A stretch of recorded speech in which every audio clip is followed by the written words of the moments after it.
Speaking the truth to the state capitol. This is Drive Time Lincoln with the Commander, Jack Riggins, on the voice of Lincoln, 1499.3 KLIN.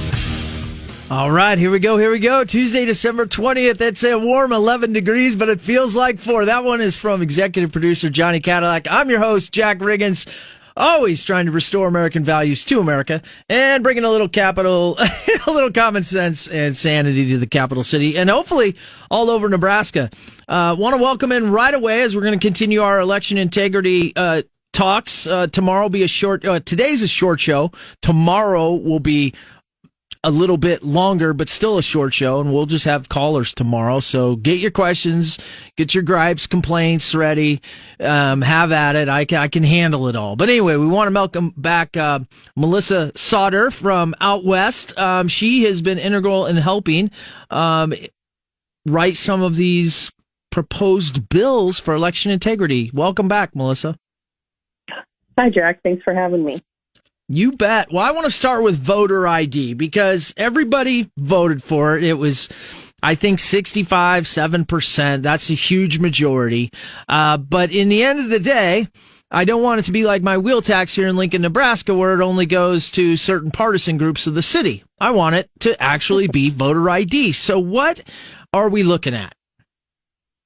Well, we are looking at, obviously, photo voter ID. So you have to present a photo. And I agree with you. The voters voted and passed a requirement that every time we vote, we prove that we are who we say we are. From the district we're from, or precinct. Yeah, exactly. So every single person in the state of Nebraska needs to present a valid ID, and our laws, our Constitution requires that you are a citizen, so it needs to be an ID that verifies that. So in Nebraska, we have a driver's license, we have a non-driver's license ID, we have valid passports, and we have tribal ID. So those are the forms of ID that we need to utilize to prove our citizenship and our ability and eligibility to vote. Okay, I like it. People will be able to get those. Most people already have those. I suspect other folks will, be able to get those pretty easy. One of the things, because that kind of is simple, but then it but then it comes to, okay, people vote in many different ways. So people are going to say, well, we're trying to make sure certain type of people don't get a vote. Well, hang on here. How does this play out then as the, proposed bill looks for voting in person?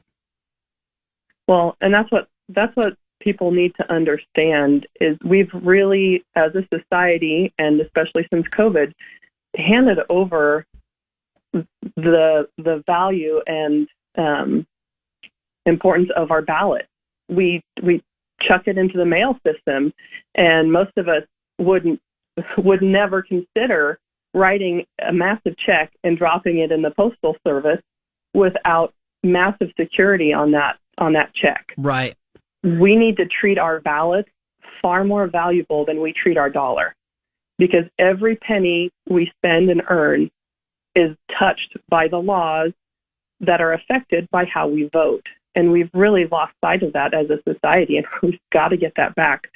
All that said, that just means that we need to be voting live in person on Election Day, and we need to stop allowing massive opportunities for fraud. Every absentee ballot, every ballot that walks out of a clerk's office is potential fraud. It's potential for being stolen.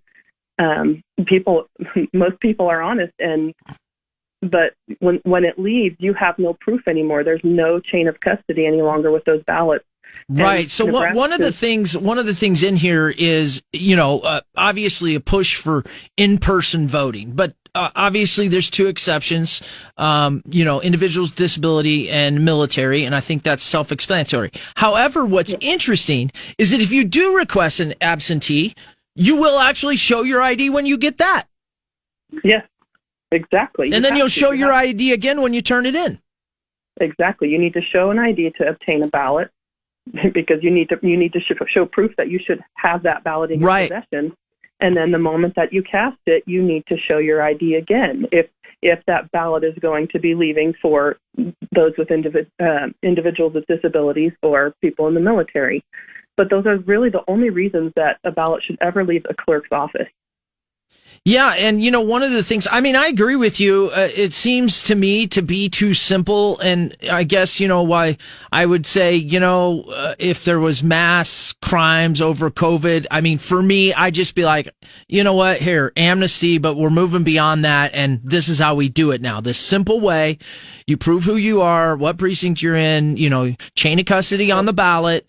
But what I find interesting here is there's also some, I just call them little nudges to everybody to understand that, if you're doing identity theft and fraud, it's a class 3 felony, but also some stuff to make sure our volunteers are taking it serious too. Well, right. If you don't require the people that are running our elections to enforce the law, what's the purpose of having the law? Yeah, most people would say it's not a law if it can't be enforced. Absolutely. Exactly. And this goes back to what I was saying. We've lost our perspective and our understanding on how valuable our vote is. Our freedom depends on our vote and our vote counting honestly and truly. And if we don't get that, we're going to lose everything. And we're well on that path right now. Yeah, I always say there's really three things, right? There's communication, right? We all talk and identify problems. Then, to take action, there's peaceful protests. There's voting, and then there's war. And so, if we can't trust the voting, things get worse. And we don't want that. So this is a way to easily, because 67% of Nebraskans, that's, for those of you that aren't good at math, that's roughly 2/3, believe, yeah, we're going to do this. And so I'm glad to see that there's serious legislators and serious people like yourself at the Capitol trying to make this work. Yeah, at the end of the day, we need honesty. And we can't have honesty if we don't have fair, transparent, accurate elections. And I think if you look within yourself and look into your own character, can you really, truly, honestly live with yourself fighting against truth? Because that's what you're doing. If you are not going to support in-person voting where there is basically zero chance of fraud, 100% chance for truth, then what are we going to stand for? Well, yeah, and honestly, I want to get it back, and maybe it wasn't always like this, but I guess for me it was. I want to get it back to where I don't have to think about the elections. They're secure, and we cast our votes, and we move forward the next day as a country. And this is a terrible, terrible situation. One of the other things that's out there that I know you have some interest as well as work in is a bill to secure election infrastructure. And I want to read this real quick to the audience, just a part, because I don't think the audience understands this. Okay, in 2017, the Department of Homeland Security, named our election infrastructure as critical infrastructure of the U.S. Why did they do that? Because it's a vital role of our national security, folks. So, this is military/national security, like how we protect America. And what's so interesting, as in that, it should have already been done, but there should be no components or anything in there from foreign governments and actors that could impact the machines. But yet, that's not the case, is it, Melissa? Absolutely not. Every piece and component utilized in our election systems is from a foreign country. They're assembled in the United States often, but many, many pieces come from China or other places like Mexico where there's Chinese nationals working on the assembly line. So you cannot, once they've been touched in any way, shape, or form by those other foreign adversaries, you cannot guarantee in any way, shape, or form that they are safe and secure. And again, since this should already be done, but it's not, I'm going to go with, at least for me, okay, not throwing you in jail, but just get it fixed, like now. And so that's what this bill is saying for us here in Nebraska, correct? Yes, exactly.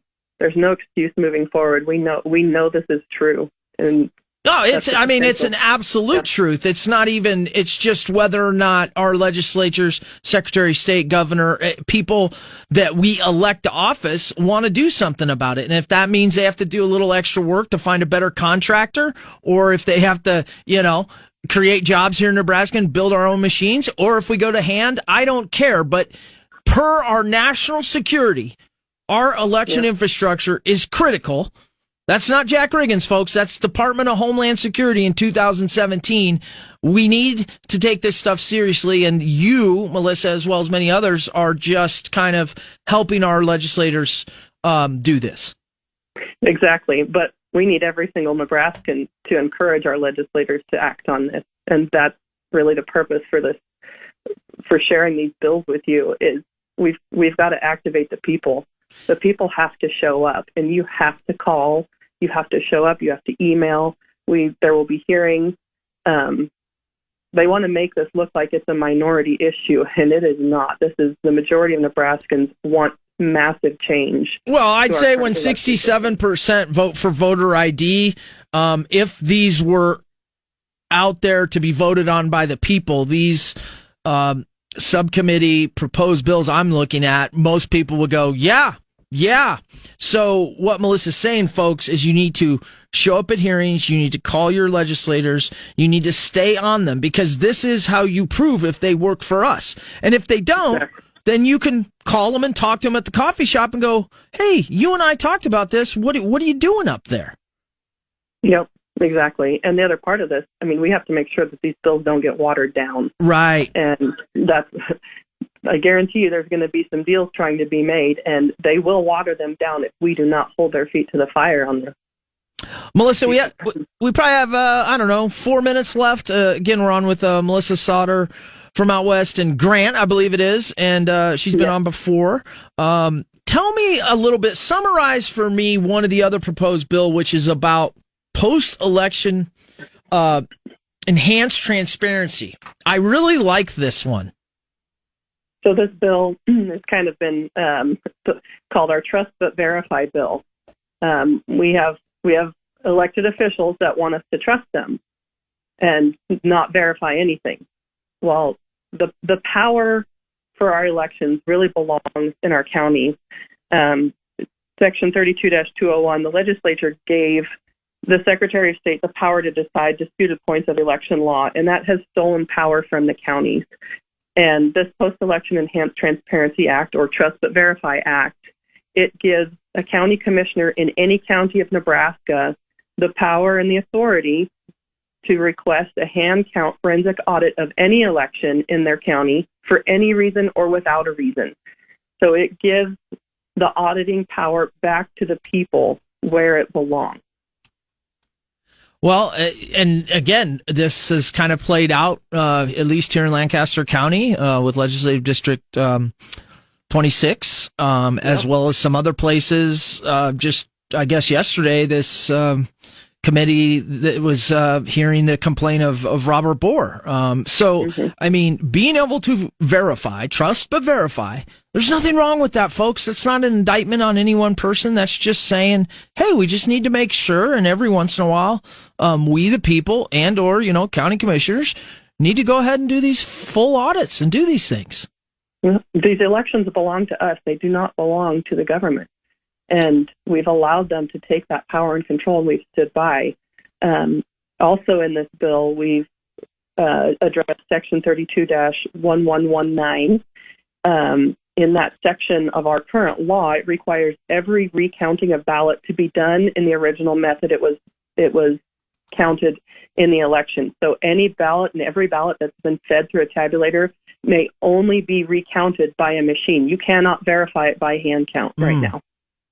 And that's insanity. And it also requires 1% or less of the votes received in a recount for elections with 500 votes or less, and 2% of the margin of victory has to be 1 to 2%. Sorry. Wow.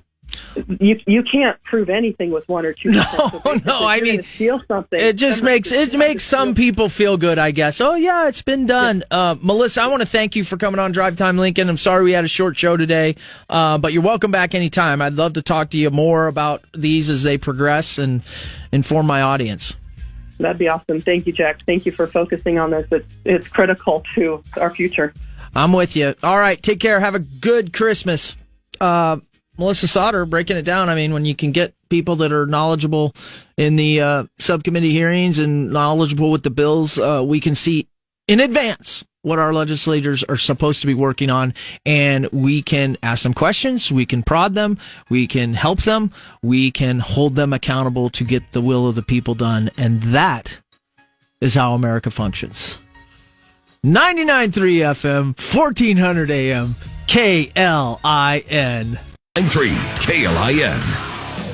All right, folks, hope you enjoyed that short little segment with Melissa Sauder talking proposed election integrity bills and voter ID bills coming up through subcommittee. I think all of us should pay attention to that to make sure that what we voted on gets put into law so that we can move on in elections without a doubt and feel like we're making progress, because I don't think this election integrity thing's going away. There's too much evidence out there. There's too much smoke. And so we got to do it. Tomorrow we'll have a 45-minute show. We'll just open the call lines and do a Whatever Wednesday. No, seriously, we will do a Whatever Wednesday. So bring it.